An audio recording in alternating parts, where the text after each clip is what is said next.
இன்னைக்கு நரேந்திர மோடி அவர்கள் நம்ம பெண்களுக்கெல்லாம் என்ன செஞ்சாரு அப்படின்னா ஒரு திட்டம் வச்சிருக்காரு.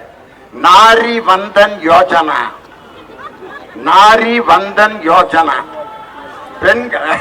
பெண்களை முன்னேற்றும் திட்டம். நாரினா பெண்ணு. நீங்க வேற என்னமா அசிங்கமா லியோனி பேசிக்கிட்டு இருக்காருன்னு நினைக்காதீங்க. நாரி வந்தன் யோஜனா பெண்கள் முன்னேற்றும் திட்டம். அதே மாதிரி இன்னொரு பேட்டா படோகி யோஜனா. மகள்களை நான் இந்தியாவின் பெண்களை நான் மகள்களாக நேசிக்கிறேன். உண்மையிலே அவர் பேட்டியா மகள்களா நேசிக்கிறேன்னு சொன்னது சந்தோஷம் தான். ஆனா ஒவ்வொரு மேடையிலையும் நம்ம தமிழ்நாட்டில் என்ன பண்றாருன்னா ஹிந்தியில திருக்குறளை எழுதி கொடுக்குறாங்க. ஒரு துண்டு பால்பார் பால்பார் மற்றவர் தொழுதுண்ட பென்சல்பார். திருவள்ளுவர் அழுகுறாரு. நான் எழுதின திருக்குறளை ஏன் தான் இப்படி வாசிக்கிறாரு? அகிரா முதலா எழுத்தெல்லாம் ஆதி பகவாய் முதிற்று ஒழுக. ஒன்னாம் கிளாஸ் நம்ம 5ஆம் கிளாஸ்ல படிச்ச திருக்குறள் மறந்துடும். ஏன் இங்க திருக்குறள் சொல்றாருன்னா தமிழ் மக்களை நேசிக்கிறாராம். தமிழ் மொழி அவருக்கு ரொம்ப பிடிச்சிருக்கான். யார்கிட்ட ஓட்டுற நாடகம்? தமிழ் மொழி மீது நீங்கள் உண்மையிலேயே நேசிக்கிறீங்கன்னா எங்கள் தமிழ் மொழியை ஆட்சி மொழியா நீங்க ஆக்குனீங்கன்னா உண்மையிலே தமிழ் மொழி மேல நீங்க நேசிக்கிறீங்கன்னு நாங்க ஒத்துக்கிறோம்.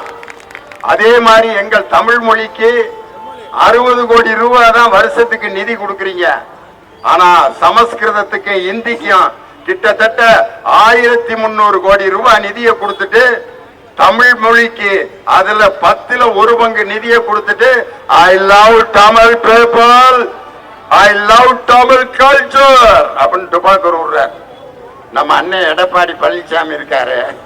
ஐயோ ஐயோ, அதிமுக காரன்லாம் டீ கடையில் உட்காந்து அண்ணன் என்னடா பண்றாரு, யாரடா ஆதரிக்கிறாரு அப்படின்னு கேட்டா அவர் யார ஆதரிக்கிறாருன்னு அவருக்கே தெரியல. அப்புறம் நமக்கு எப்படா தெரியும்? மோடியை ஆதரிக்கிறாரா எதுக்குறாரா மாப்பிள்ள? அதைத்தாண்டா இவ்வளவு நாள் யோசிச்சுக்கிட்டு இருக்கான். நம்மளால கண்டுபிடிக்க முடியல. காரணம் என்னன்னா அவர் இப்ப பிரச்சாரத்துல என்ன சொல்றாருன்னா ஒற்றை விரலால் வாங்கி அடிப்போம். ஒரு விரல் அடிக்க போறாரா? சகோதரிகள்லாம் இருக்கீங்க, உங்க வீட்டுல பய சேட்டை பண்ணான்னா ஒரு விரல் அரைஞ்சிங்கன்னா வலிக்குமா? வேட ஒரு விரல்ல அடிப்பாராமியா. அவர் உண்மையிலே பிரச்சாரம் கரெக்டா தான் பண்றாரு. ஒரு விரல் தான் இப்ப அவர்கிட்ட இருக்கு. அவர்கிட்ட இருந்து 5 விரல்ல கட்ட விரல் யாருன்னா ஜெயலலிதா அம்மா இழந்துட்டாரு. நடுவிரல் சின்னம்மா சசிகலா அதை இழந்துட்டாரு. இந்த மோதிர விரல் யாரு? ஓபிஎஸ் 11 எம்எல்ஏவோட சட்ட இது ஆதரவு கொடுத்தவர், அதையும் இழந்துட்டாரு. கடைசி ஆதரவு கொடுத்த பாஜக அதையும் இழந்துட்டாரு. இப்ப ஐயா எது கையில ஒரே ஒரு விரல் தான் இருக்கு. ஒற்றை விரலால் வாங்கி அடிப்போம். இந்த ஒரு விரலை வச்சுக்கிட்டு ரசஞ்சோறு திங்க முடியுமா? தின்னு பாருங்க. இன்னைக்கு நைட்டு ரசத்தையும் சோத்தையும் பிணைஞ்சுக்கிட்டே தான் இருக்கணும். ஒரு விரல்ல வச்சு இட்லி திங்க முடியுமா? தோசை திங்க முடியுமா? அல்லது ஒரு விரல்ல வச்சு கடப்பாறையில வேலை பார்க்க முடியுமா? மம்பட்டியில வேலை பார்க்க முடியுமா? அடுப்புல சோறாக்க முடியுமா? ஐயா எவன் தான் எடப்பாடி பழனிசாமிக்கு ஸ்கிரிப்ட் எழுதி கொடுக்குறானே தெரியல. ஒற்றை விரலால் வாங்கி அடிப்போம்.